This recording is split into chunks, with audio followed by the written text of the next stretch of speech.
नमस्कार, मैं आचार्य अजय आप लोगों का स्वागत करता हूं YouTube चैनल धर्म यात्रा पे। आज हम जानेंगे रत्नों और ग्रहों के बीच के संबंध को। ऐसे कौन से रत्न हैं जो ग्रहों को इन्फेक्ट करते हैं और ग्रहों और रत्नों के बीच में क्या संबंध है।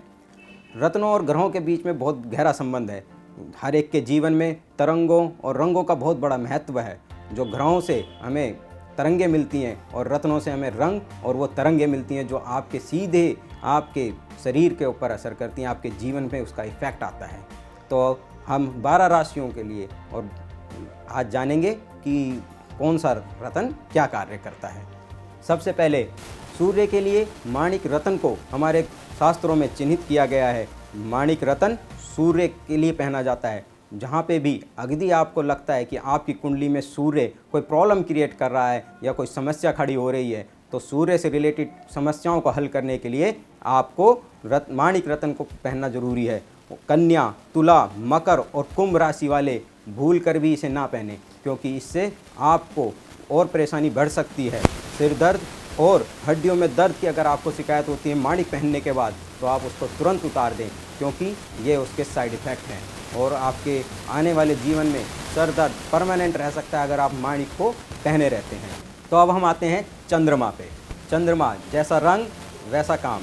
मन, इसके लिए मोती निर्धारित किया है हमारे शास्त्रों ने। मोती सफ़ेद रंग होता है, शांत ठंडा, जैसे मन को ठंडक डाले। जिसको भी मन की परेशानी हो, जिसका मन नहीं लगता हो, उसको मोती धारण करना चाहिए। हमेशा ये याद रखिए कि चंद्रमा अगर आपके अनुकूल नहीं तो आप उसको मोती तभी धारण कीजिए, नहीं तो यह आपके लिए बहुत बड़ी परेशानी का एक कारण बन सकता है। वृषभ, मिथुन, कन्या और मकर राशि वालों को मोती नहीं पहनना चाहिए। इसके बहुत बड़े साइड इफ़ेक्ट भी आपको सामने आ सकते हैं। मानसिक परेशानियां आपकी बढ़ सकती हैं। अगर आप मानसिक परेशानियों से ग्रस्त हैं और आपने अभी तक मोती नहीं पहना है, तो आपकी कुंडली किसी विशेषज्ञ को दिखाइए और उसके बाद ही मोती को आप धारण कीजिए। अब हम आते हैं तीसरे नंबर मंगल पे। रंग लाल, जैसा इसका रंग है वैसा इसका काम है। क्रोध आपको जला सकता है। इसके लिए अगर आपको बहुत ज़्यादा क्रोध आता है तो शास्त्रों में उसके लिए मंगल के लिए मूंगा बताया गया है। सबसे ज़्यादा क्रोध आए तो आप मूंगा ट्राई कीजिए। मूंगा भी पहनने के लिए भी कुछ पाबंदियां हमारे शास्त्रों में दी गई हैं। लाल रंग और नारंगी रंग, दो तरीके के मूंगा मार्केट में आते हैं, हमारे पास अवेलेबल हैं। और मिथुन और कन्या वालों को इसे कभी नहीं पहनना चाहिए। यदि आप पहनेंगे तो इसका आपके जीवन में बहुत बड़ा प्रभाव पड़ सकता है। आप दुर्घटनाग्रस्त हो सकते हैं, वाहन ले जाते समय आपको चोट लग सकती है। और जिन्हें ज़्यादा क्रोध आता हो उनको भी बहुत संभल के पहनना चाहिए। लाल रंग का मूंगा ना पहने, उसके लिए नारंगी रंग का आप मूंगा पहने। मूंगा पहनने के बाद यदि आपके साथ कोई दुर्घटना हो या रक्त से संबंधित कोई बीमारी हो तो इसे तुरंत उतार दे, नहीं तो यह आपके जीवन में आपको लंबे समय तक बहुत परेशानियां दे सकता है। अब हम आते हैं बुध। बुध के लिए शास्त्रों में पन्ना रत्न को अंकित किया गया है, जो दिमाग और मन को मजबूती देता है। पन्ना जो आपके दिमाग और मन को बहुत मजबूती भी देता है। साथ में अगर ये आपके अनुकूल नहीं हो तो यह आपके जीवन में बहुत बड़ी परेशानियां भी खड़ी कर सकता है। मेष, कर्क और वृश्चिक लगन वालों को इसे नहीं पहनना चाहिए, क्योंकि यदि आपके जीवन में कोई समस्या खड़ी है बुध से रिलेटेड, तो अगर इन लगन वालों ने इस रत्न को पहना तो ये समस्याएं और भी बढ़ सकती हैं। त्वचा से, स्किन से रिलेटेड समस्याएं आपको हो सकती हैं। बुद्धि आपकी भ्रष्ट हो सकती है, यानी मैं कहूँ आप माइंड लॉस भी कर सकते हैं। इसमें माइंड डेड होने तक की संभावनाएं ग्रंथों में लिखी हुई हैं। पांचवा सबसे महत्वपूर्ण ग्रह बृहस्पति। बृहस्पति आपकी विद्या का कारक, आपकी बुद्धि का भी कारक इसको कहा जाता है। इसके लिए शास्त्रों में पीला पुखराज को बताया गया है। आध्यात्मिक शक्ति बढ़ानी हो या वाणी को आपको अच्छा करना हो या आपको धर्म का ज्ञान लेना हो, तो उसके लिए आप पुखराज को पहने। पीला पुखराज, पुखराज के भी कई कलर आते हैं, लेकिन पीला पुखराज जो है वो बृहस्पति के लिए कहा जाता है, क्योंकि बृहस्पति हमारे को ब्राह्मण को भी अंकित करता है और ब्राह्मण के वस्त्र हमेशा पीले होने चाहिए।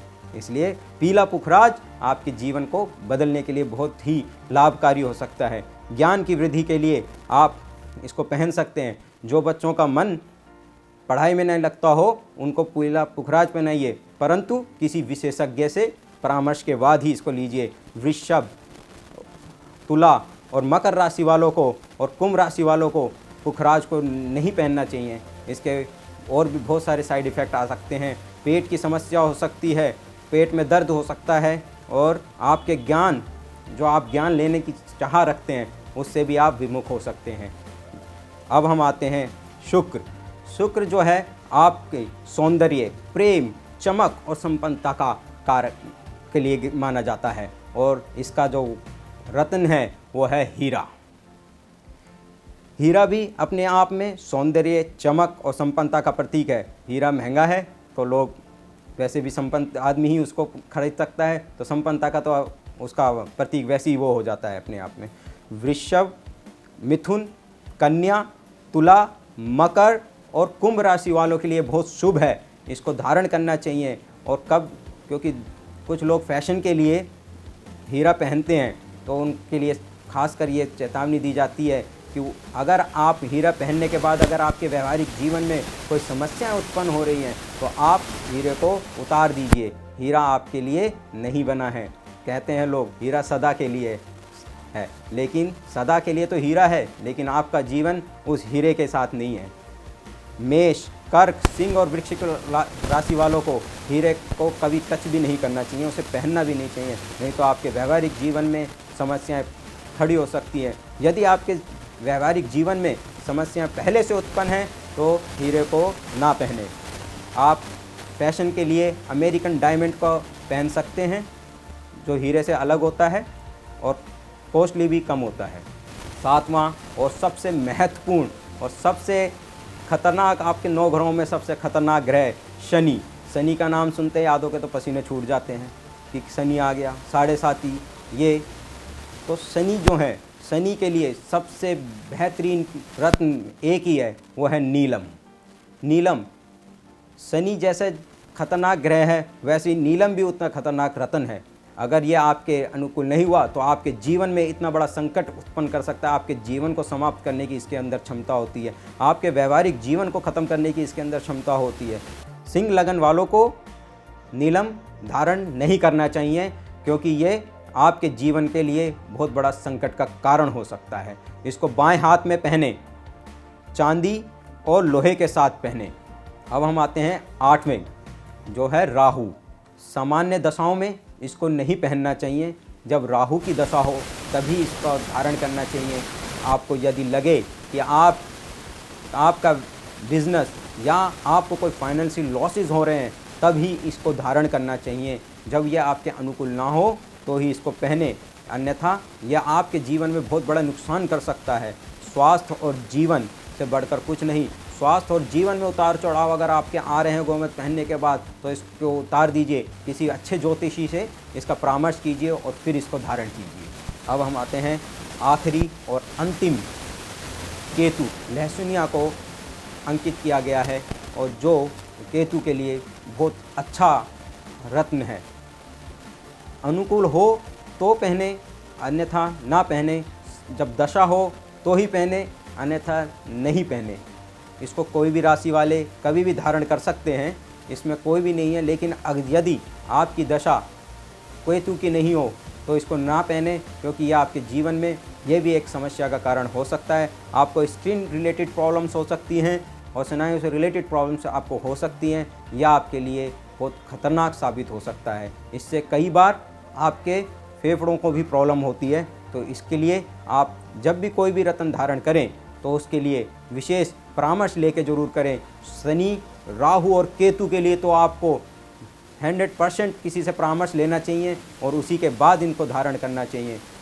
और शनि का पहनते समय हमेशा आपको एक चीज़ ध्यान रखनी चाहिए, मैं दोबारा एक बार रिपीट करता हूँ शनि के लिए, क्योंकि शनि एक बहुत महत्वपूर्ण ग्रह होता है जो आपके जीवन में और आपके बिजनेस में, आपकी नौकरी में आपको बहुत सहायता करता है। कि इसको सोने के साथ कभी ना पहने, क्योंकि नीलम और सोने का कभी कोई मेल नहीं है। इसको सिर्फ लोहे और चांदी के साथ ही पहने। इसी के साथ मैं अपने शब्दों को विश्राम देता हूँ। हरे कृष्ण।